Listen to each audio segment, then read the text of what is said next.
Welcome to the first Chapter 8 lecture video on learning and decision making. In this video, we will define learning and decision making and discuss why some employees learn to make decisions better than others.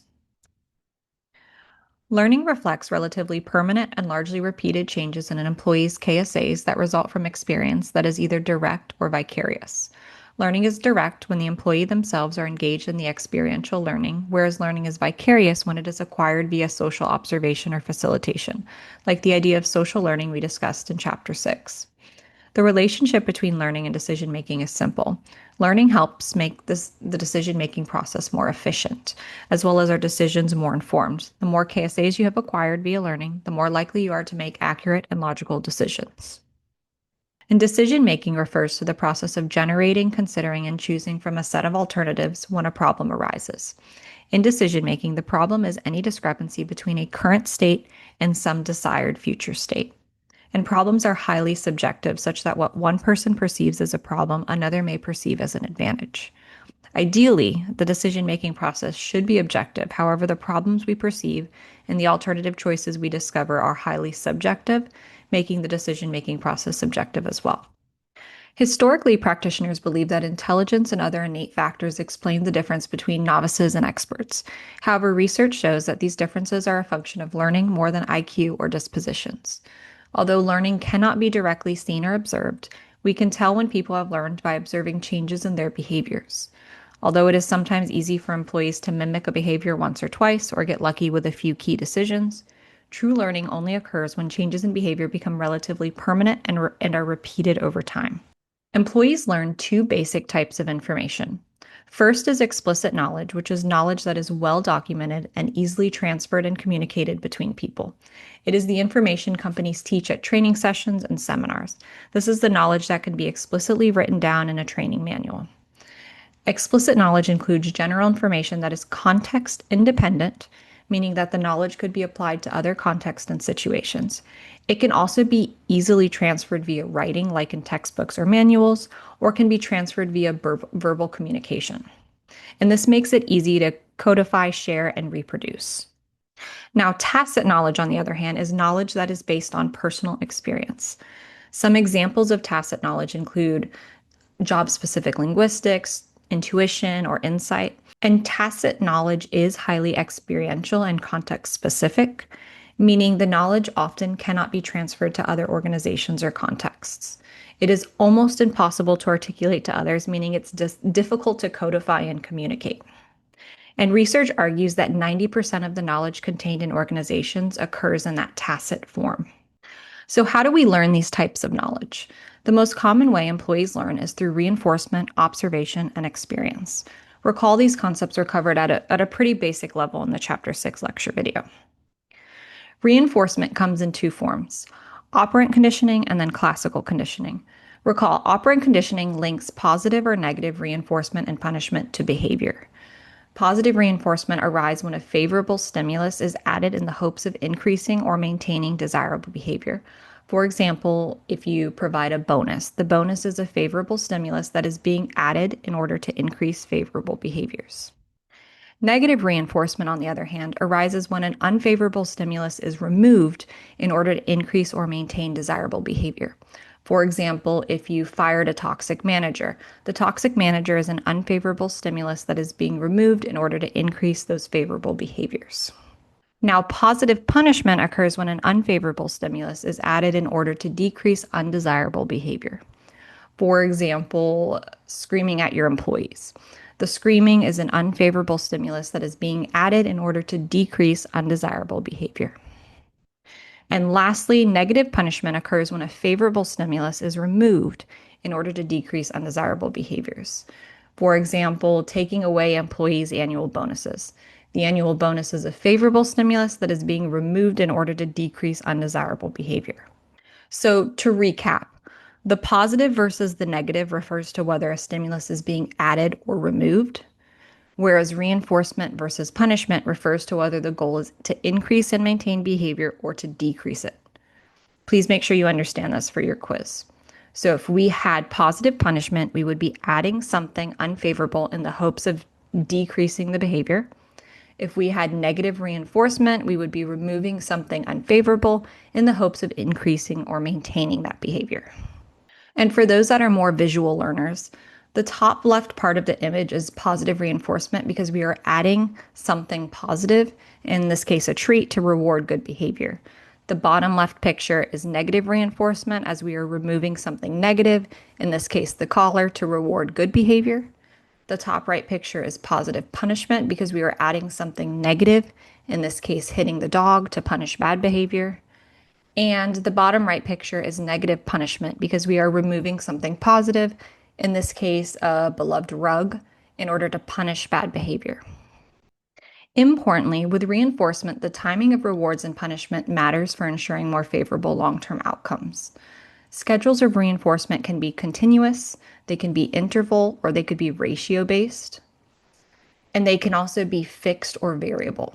Interval schedules reward or punish behavior after a specific amount of time has passed, whereas ratio schedules reward or punish behavior after it has occurred a specific number of times. Thus, interval schedules deal with the passage of time, whereas ratio schedules focus on the number of times a behavior has happened.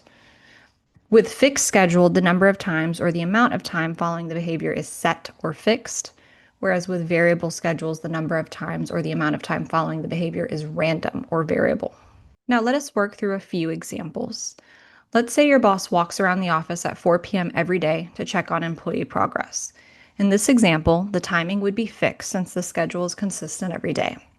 Now, if your boss randomly walked around the office throughout the day or even throughout the work week, that would be a variable schedule since you cannot predict when your boss passes you by. Now, in a different example, if your boss rewarded you after you sold 10 cars, this would be a ratio schedule since the number of cars sold matters. If your boss rewarded you after 10 years, this would be an interval schedule since the amount of time selling cars matters. Now, take a second, pause this video, and think about which method is most effective. Research consistently shows that variable, hard to predict schedules are better than fixed scheduled. Your book provides a good example of this. Think about it this way. Do you study more consistently in a class that gives pop quizzes or one that simply tests you 3 times a semester? Most people study more for the unexpected pop quizzes.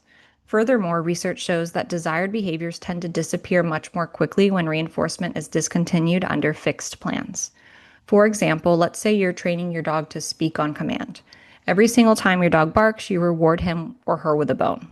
The dog will very quickly learn the behavior. However, once you stop rewarding the dog, he or she is likely to stop engaging in the behavior since the link between the favorable reward and the behavior is clearly lost.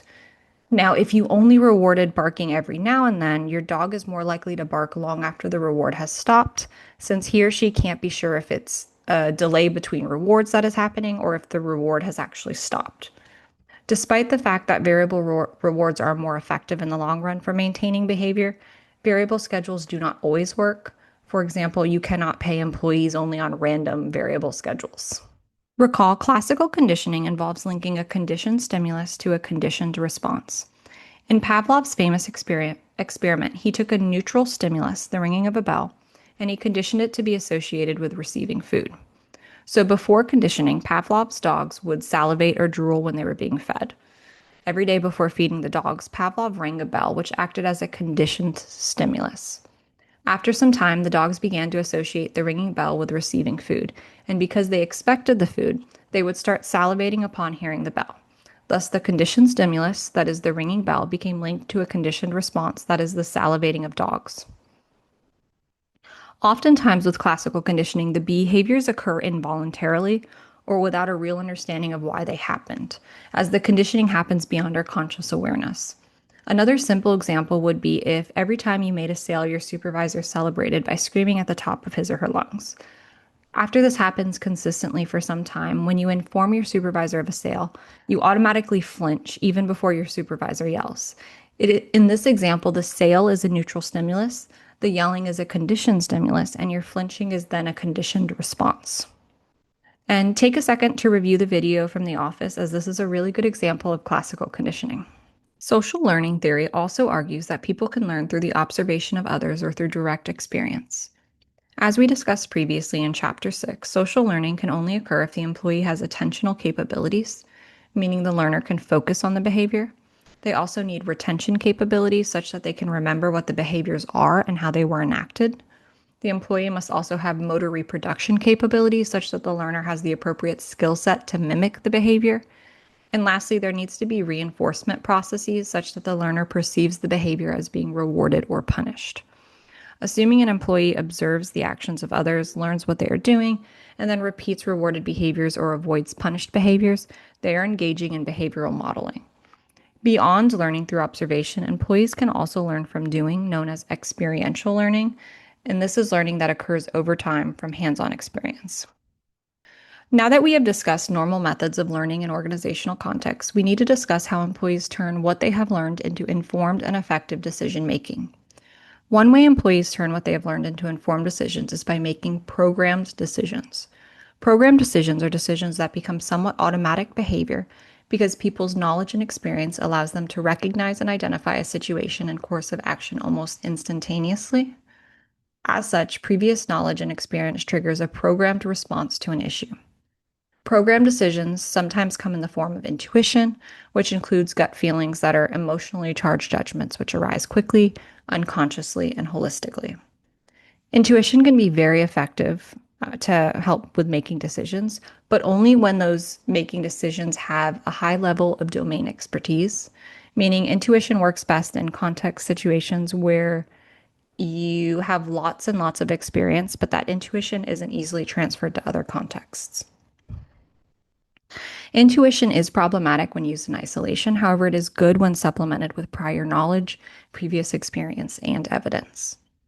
For example, your intuition tells you not to drive across a bridge. Does that mean you never drive across that bridge again? No, that would be ridiculous.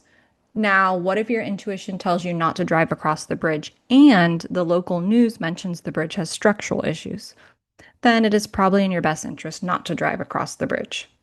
Overall, intuition is very important in times of crises or when a decision needs to be made very quickly, but it isn't a perfect system of decision making. Now, programmed decisions and intuition don't work in new, complex, and unexperienced situations. In these situations, decisions become non-programmed.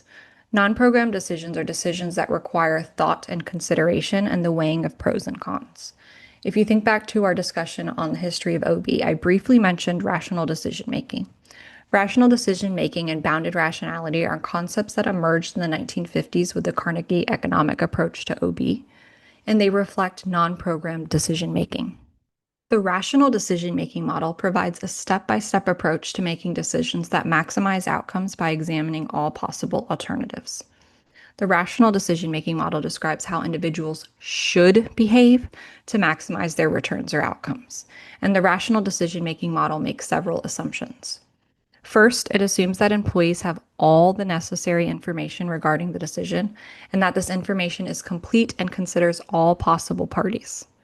Second, it assumes that employees can identify and evaluate all relevant options in an unbiased and fair manner. That is, they can create an exhaustive, all-inclusive list of all possible alternative decisions and outcomes. Third, it assumes that employees will select the highest utility alternative, meaning that they will select the alternative that maximizes the value.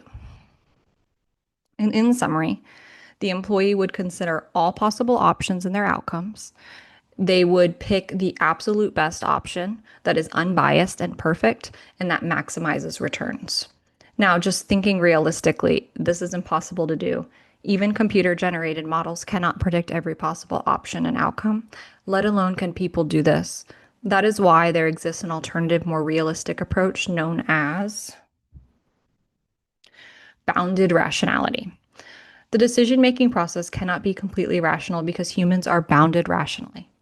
Bounded rationality means rather than maximizing behavior, employees engage in satisficing behavior where they seek out solutions that are satisfactory and sufficient rather than perfect and optimal. And bounded rationality occurs because people have cognitive limitations, they have insufficient or imperfect information, and or they have just time constraints that limit the possibility of them generating every possible option. So how does bounded rationality work compared to the rational decision-making model? In the first step, employees identify a problem, In the rational model, this problem is identified through a thorough and detailed examination. However, with bounded rationality, a problem is identified that is simple and easily understood. Then in step 2, employees search for information to use when making decisions. With the rational model, this information is always unbiased and it's perfect, but this isn't the case for the bounded model. Then in step 3, employees develop alternatives. With the rational model, all possible alternatives are developed, whereas with the bounded model, a limited number of reasonable alternatives are developed. Then in step 4, employees evaluate those alternatives. Rational evaluations happen simultaneously, whereas bounded evaluations happen in a piecemeal fashion, being considered as they get discovered, but not all at once. And lastly, in step 5, the employee selects an alternative. If they are rational, they would pick the absolute best option, the maximizing option. If they are bounded, they would pick a good enough option that is sufficient, that is the satisfying option. Okay, this is the end of the first Chapter 8 lecture video. Please make sure you review the second video as well. As always, you can email me if you have questions or concerns. My email is samantha.jordan@unt.edu.